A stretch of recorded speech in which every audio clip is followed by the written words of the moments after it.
All was chaos, and out of that bulk, a mass formed, just as cheese is made out of milk, and worms appeared in it.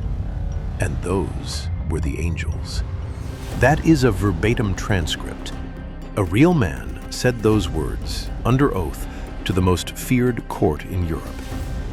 The Inquisitors stared at him. This wasn't a philosopher. This wasn't a rogue priest.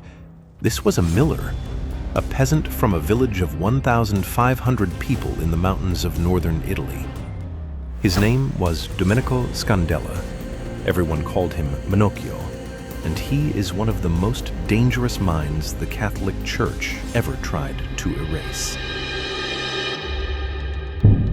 This is the story of a man who built an entire cosmology from scratch, using nothing but books he borrowed, a mind that wouldn't shut up, and a mouth that wouldn't stay closed, and what the most powerful institution in the world did to stop him.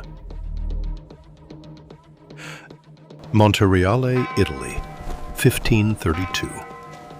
Menocchio is born into a world where almost nobody reads. The printing press had existed for less than a century.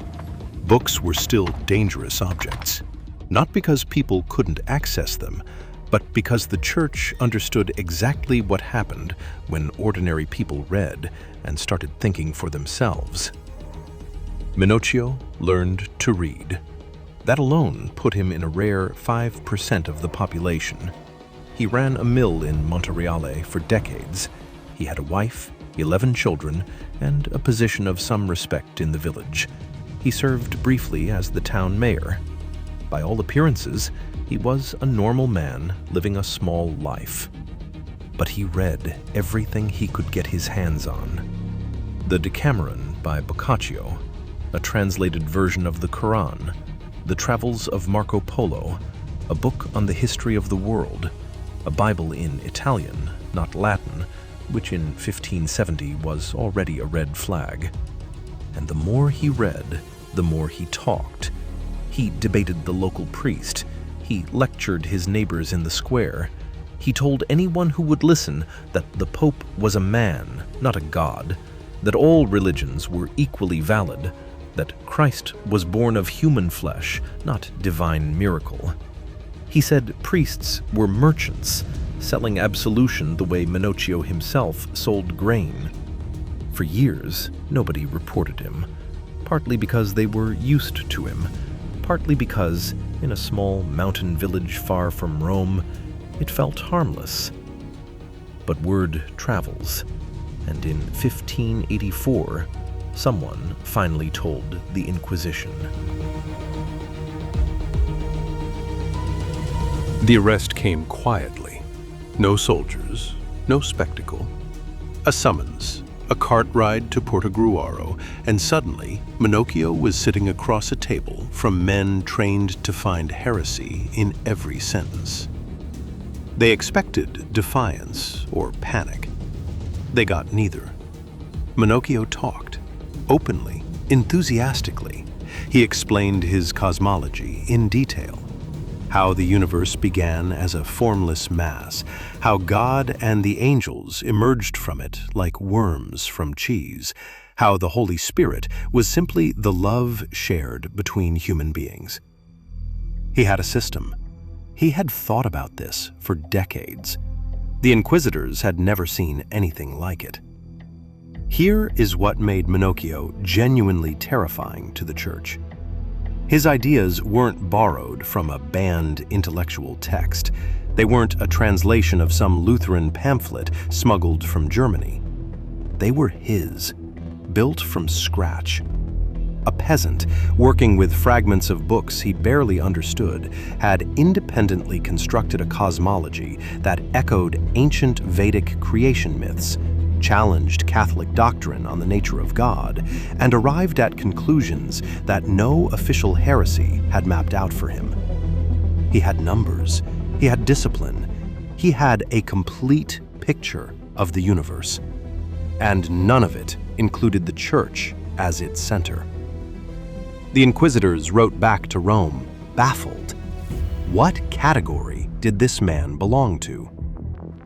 Here is the modern bridge. What they were describing, without the vocabulary for it, was independent thought at scale. What happens when a person is handed raw information, not filtered, not curated, not approved, and builds meaning for themselves? Today, we call this the problem of the open internet. In 1584, the Catholic Church called it an emergency. Menocchio was held in prison for over a year. He was interrogated. He was shown his own words back to him and asked to recant. He refused, not out of rage, out of genuine confusion. He didn't understand why his ideas were wrong. He wanted to debate them. He kept asking the Inquisitors to explain where his logic had failed. They found him guilty of heresy in 1586. He was sentenced to life imprisonment. But the Church needed him to disappear quietly. A public execution of a miller over cheese-based cosmology was not a good look. So they made a deal. Menocchio recanted, formally, publicly, and was released under house arrest in Montereale. He was forbidden from leaving the village, forbidden from discussing religion with anyone. He lasted 12 years. By 1598, Menocchio was talking again. They cannot keep it hidden forever. Not loudly, not in the square, but quietly, in conversation, slipping his ideas back into the world the way a spring flood slips through a sealed door. A neighbor heard him. A priest reported him. And in the autumn of 1598, the Inquisition came a second time. This time, the context had changed entirely. Pope Clement VIII had come to power in Rome. He was not interested in deals. He was not interested in quiet house arrests for obstinate peasants. The Counter-Reformation was entering its most aggressive phase.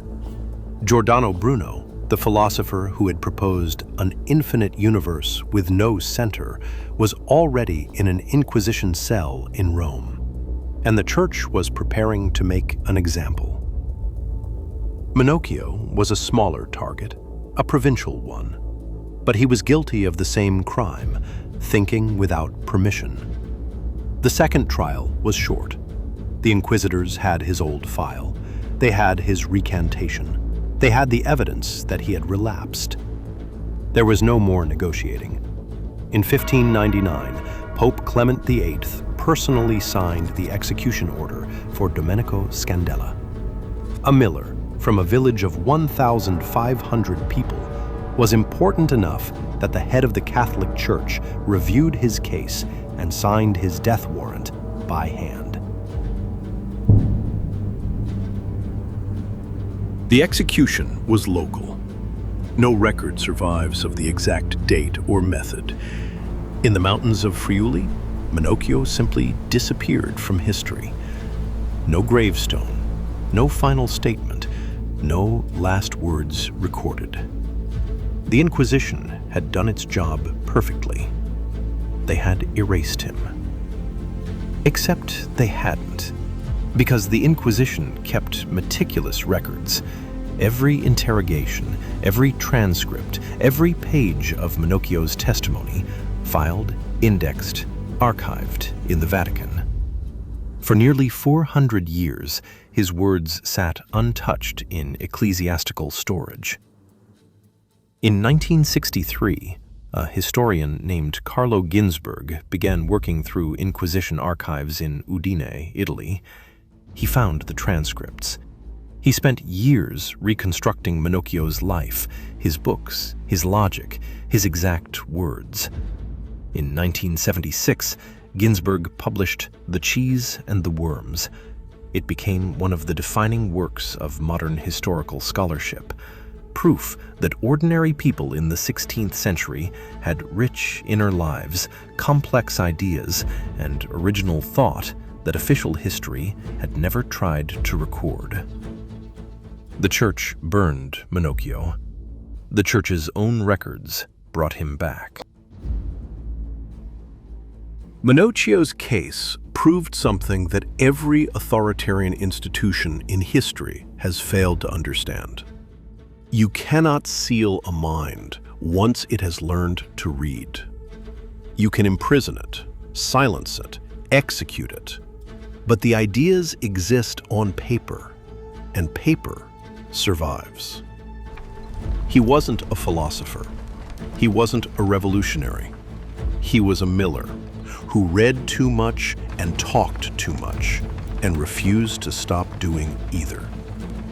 The Inquisition thought it had erased him. What it actually did was write down every word he ever said, seal it in an archive, and hand it to the future. The Church burned him twice. It couldn't burn the idea. We know Menocchio's name today not because the Renaissance celebrated independent thought.